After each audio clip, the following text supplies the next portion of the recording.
الحمدللہ والصلاۃ والسلام علی رسول اللہ اما بعد۔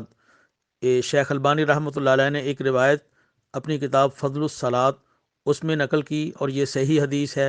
حدیث کی دوسری کتابوں میں بھی موجود ہیں۔ حضرت انس ابن مالک رضی اللہ تعالیٰ عنہ روایت کے راوی ہیں۔ نبی علیہ الصلوۃ والسلام اپنے ممبر کی ایک سیڑھی اوپر چڑھے تو آمین کہا، پھر دوسری سیڑھی اوپر چڑھے تو آمین کہا، پھر تیسری سیڑھی اوپر چڑھے تو آمین کہا۔ جس وقت نبی علیہ الصلوۃ والسلام ممبر پر بیٹھ گئے تو صحابہ کرام نے عرض کی، اعلیٰ ما امنتا کہ حضور آپ نے آمین کس بات پہ کہی ہے؟ تو گویا کہ آمین تو کہی جاتی ہے جب کوئی دعا مانگے، آگے سے آمین کہی جاتی ہے۔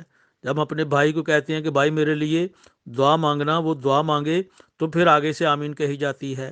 ہم اپنے امام صاحب کو، قاری صاحب کو، خطیب صاحب کو کہتے ہیں کہ ہمارے لیے دعا مانگ دیں، وہ دعا مانگتے ہیں تو آگے سے آمین کہی جاتی ہے۔ تو صحابہ کرام کو تعجب ہوا کہ نبی علیہ السلام نے جو آمین کہا ہے، پیچھے دعا تو کوئی ہوئی نہیں۔ تو نبی علیہ السلام نے فرمایا، اتانی جبریل، میرے پاس جبرائیل امین آئے تھے، انہوں نے کہا، راغم انف امرئ ذکرت عندہ فلم یصلی علیک، اس بندے کی ناک زمین پر رگڑ جائے، گویا کہ اس کی کوئی عزت نہ رہے، جس کے پاس حضور آپ کا نام لیا گیا اور وہ آپ پر درود نہ بھیجے۔ انہوں نے یہ بد دعا کی تو میں نے آگے سے آمین کہا۔ تو کتنی اہم دعا ہے۔ ایک وہ دعا ہے جو ہم ایک دوسرے کے لیے کہتے ہیں، اور ایک وہ دعا یا بد دعا کے کلمات ہیں جو کرنے والے جبرائیل امین ہیں، اور اس پر آمین کہنے والے وہ رسولوں کے سردار ہیں، نبیوں کے سردار ہیں۔ تو وہ کتنی اہم بات ہوگی جس پر نبی علیہ الصلوۃ والسلام نے آمین کہا، اور جو دعا یا بد دعا حضرت جبرائیل امین نے آ کر کی۔ تو نبی علیہ السلام کا جب بھی نام آئے تو پیار کے ساتھ، محبت کے ساتھ، عقیدت کے ساتھ آپ پر درود پڑھنا چاہیے، صلی اللہ علیہ وسلم کہنا چاہیے۔ عام طور پر آپ دیکھتے ہیں کہ جس وقت کوئی بندہ جرم کرتا ہے، مجرم پکڑا جاتا ہے، تو اسے کہتے ہیں کہ چلو پھر ناک کے ساتھ زمین پہ لکیریں نکالو، تو وہ ایسے کرتا ہے، گویا کہ اس کی ذلت و رسوائی کی انتہا ہو جاتی ہے۔ جب کسی کو کہا جائے کہ اپنی ناک زمین پہ رگڑ دو، زمین کے اوپر ناک کے ساتھ لکیریں نکالو، گویا کہ اس کی کوئی عزت نہ رہی۔ تو ایسے بندے کی کوئی عزت نہیں ہے جو نبی علیہ السلام پر درود نہیں بھیجتا ہے۔ اور یہ کہنے والے، دعا کے کلمات کہنے والے حضرت جبرائیل امین اور آمین کہنے والے رسولوں کے سردار۔ پھر دوسری سیڑھی پہ نبی علیہ السلام نے فرمایا کہ پھر اس کے بعد دوسری دعا یہ جبرائیل امین نے کہی کہ راغم انف امرئ ادرک ابویہ فلم یدخل الجنۃ، کہ ایسے بندے کی ناک بھی زمین پر رگڑی جائے، اس کی بھی کوئی عزت آبرو نہ رہے، جس نے اپنے والدین کو پایا اور اس نے ان کی خدمت کر کے جنت حاصل نہ کی۔ تو نبی علیہ السلام نے آمین کہا۔ تو گویا کہ والدین کا احترام کرنا چاہیے، والدین کو ڈانٹنا نہیں چاہیے، والدین کو مارنا پیٹنا نہیں چاہیے، والدین کی عزت اور خدمت کرنی چاہیے۔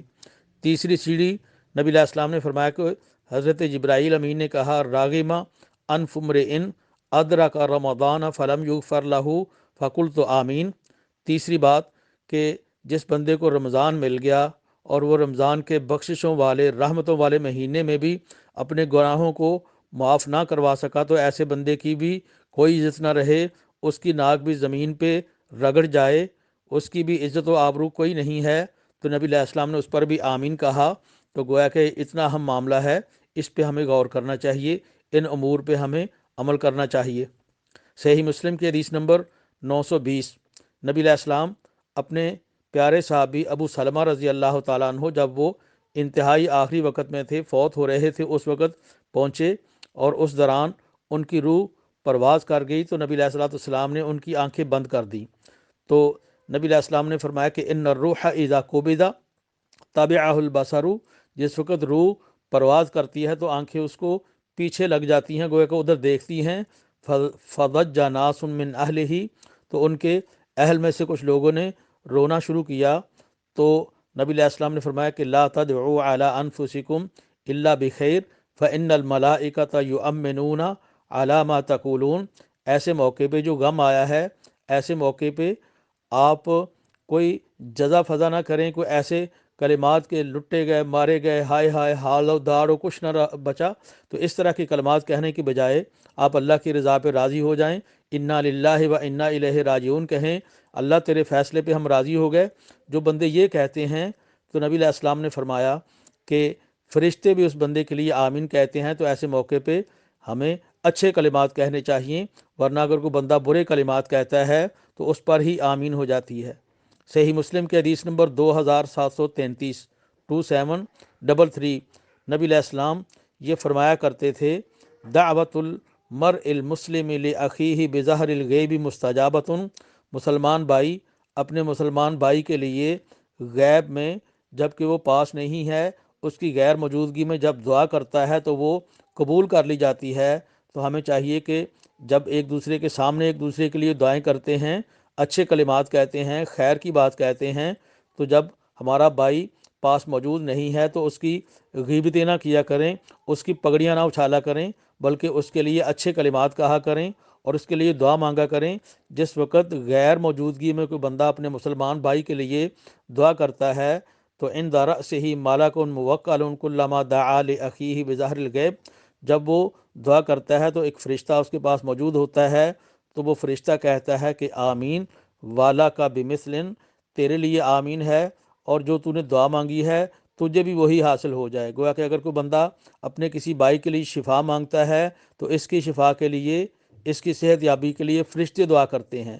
جب اپنے بھائی کے لیے کوئی اچھی دعا مانگتا ہے، اس کے مالی حالات اچھے ہو جائیں، اس کی پریشانیاں دور ہو جائیں، تو فرشتے آپ کے لیے وہی دعائیں کہتے ہیں کہ آپ کے لیے بھی یہ سارا کچھ ہوتا جائے۔